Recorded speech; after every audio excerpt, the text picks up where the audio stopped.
কাল ভিয়েতনামের বিপক্ষে মাঠে নামবে বাংলাদেশ অনূর্ধ্ব-20 ফুটবল টিম। বাংলাদেশ অনূর্ধ্ব-20 ফুটবল টিমের জন্য শুভকামনা রইল।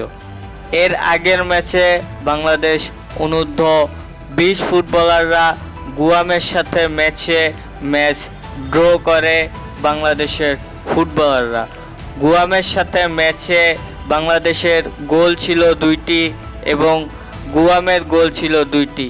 ফুল ম্যাচের শেষে দুই টিমেরই গোল স্কোর 2-2 থাকে, যার কারণে ম্যাচ ড্র হয়েছে।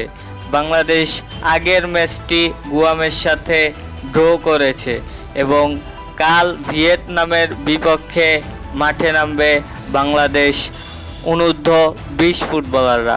বাংলাদেশ অনূর্ধ্ব-20 ফুটবলারদের জন্য দোয়া ও শুভকামনা রইল, তারা যাতে ভিয়েতনামের বিপক্ষে বাংলাদেশকে জয় এনে দিতে পারে। দেখা যাক বাংলাদেশের অনূর্ধ্ব-20 ফুটবলাররা বাংলাদেশকে জয় এনে দিতে পারে কিনা। বাংলাদেশের ফুটবল প্রেমীরা বাংলাদেশের ফুটবলারদের থেকে জয় আশা করছে। আজকের ভিডিও এই পর্যন্তই ছিল। আমাদের চ্যানেল থেকে নিয়মিত স্পোর্টস আপডেট ভিডিও পেতে চ্যানেলটি সাবস্ক্রাইব করে রাখুন। ধন্যবাদ।